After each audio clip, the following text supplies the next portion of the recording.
오랫동안 기다리셨죠? 예, 나름대로 취업 준비도 하며 자료 분석까지 병행하면서 유튜브 올리는 게 늦어지게 되었습니다. 네, 아무튼 여러분의 양해를 부탁드리면서 바로 시작하도록 하겠습니다. 자, 본론으로 들어가기 전에 지금까지도 대리전을 비롯한 다양한 전쟁이 벌어지고 있습니다. 저는 그러한 이유에선 군사복합체와 석유 카르텔을 포함해 유럽 중심주의가 다양하게 영향을 끼치는 것 같습니다. 자, 우선 김일성이 소련 해체 이후에 80년대부터 시작된 경제 위기를 해결하기 위해서 총 4가지의 제도로 시장 개방을 추진하게 됩니다. 그러면서 미국, 유럽, 일본, 한국을 통해서 내수 시장을 개발하려고 했었죠. 그러나 김정일이 이 반기를 들고 갈등을 빚은 끝에 김일성이 사망하게 되면서 김정일이 유훈 통치로 스스로의 권력을 강화하게 이릅니다. 자, 그러면서 김정일이 북한을 고립시키고 봉쇄한 점은 총 4가지의 관점에서 비롯되었다고 판단하고 있습니다. 그러면서 이 북한군을 전면적으로 배치하고 그리고 일본을 중심으로 다양한 국제 군사 회담을 벌이게 이르죠. 자, 그러면서 중국은 영국, 일본, 독일의 담보로 대만을 군사적으로 압박하는 횡포를 일삼으면서 중국이 한국하고 손을 잡고 군사적인 연맹을 구축하려 했었습니다. 그로 인해서 미국이 대놓고 중국을 압박하는 외교적인 공격을 해버리게 이르죠. 저는 그래서 지금의 미중 패권 전쟁은 어쩌면 과거 90년대에 군사적으로 시작되지 않았을까 하는 생각이 듭니다. 자, 중국이 한국하고 손을 잡자 대만은 북한하고 손을 잡고 핵 폐기물을 보내서 핵무기를 만들 수 있게끔 도와주기 이릅니다. 그 사이에 북한은 비무장 지대에서 휴전을 포기해버리는 선포를 해버리게 됩니다.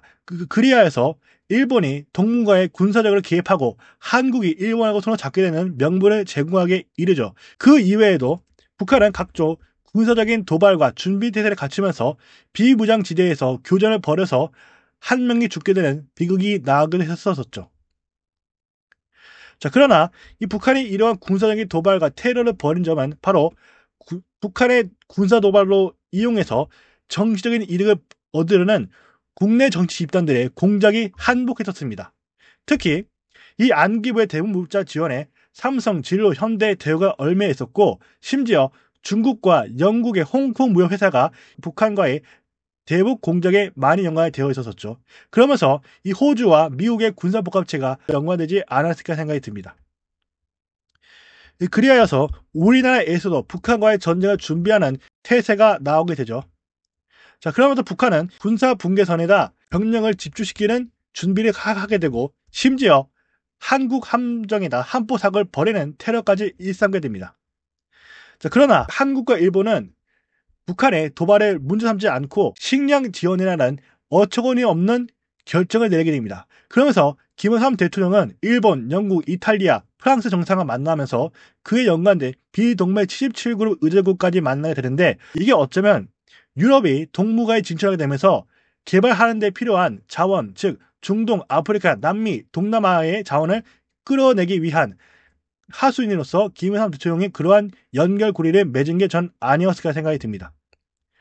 자, 그러면서 우리나라는 이 북한의 도발에 대비하고 전쟁까지 준비하라는 체계를 구축하면서 반대로 일본은 북한이 군사적인 도발을 하여도 국교 정상화를 해버리는 상당히 잘못된 행동을 취하게 되죠. 그러면서 우리나라 기업들도 일본처럼 대북 공작을 지원을 많이 하게 되었습니다.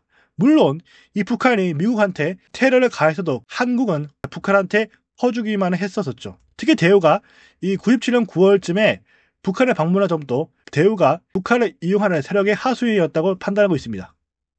자, 그러면서 일본과 한국을 중심으로 이 재벌 위주로 경제 생태계를 구축하게 이릅니다. 특히 우리나라는 국제금융 세력들이 한국에 개입할 수 있도록 각종 특혜와 증거 인멸에도 할 수 있는 그런 제도를 만들게 이르죠. 그러면서 이 정부가 지금의 공산당처럼 금융통화위원회가 국가 경제를 모든 것을 총괄할 수 있는 독점적인 권한을 부여하게 만들어냅니다. 즉 향후에 전시 상황을 염두한 준비가 아니었을 생각이 들고 그로 인해서 한국은행이 이 해당 정부의 금융개혁안에 크게 반발하는 지경에 이르게 됩니다. 이러한 배경이 나오게 된 점은 어쩌면 97년부터 가까워진 강대국대 선거에서 집권 세력들이 여론의 지지를 얻기 위한 경제회생과 그리고 전시 상황을 이용해서 아시아의 외채 문제에 따른 경제 위기를 막기 위한 조치가 아니었을까라는 생각이 듭니다. 그러나 유럽과 일본의 외채를 가지고 있었던 아시아를 비롯해서 친미적인 정치적 권력을 이용해서 외채를 디폴트 해버리는 선언을 해버리게 된다면 그 해당 언론에서도 국가 경제 위기라는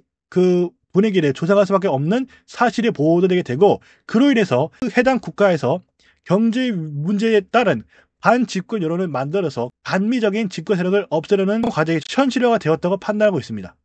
네, 아무튼 이제 오랫동안 이제 끝까지 해주셔서 감사합니다. 여러분의 후원을 기다리도록 하겠습니다.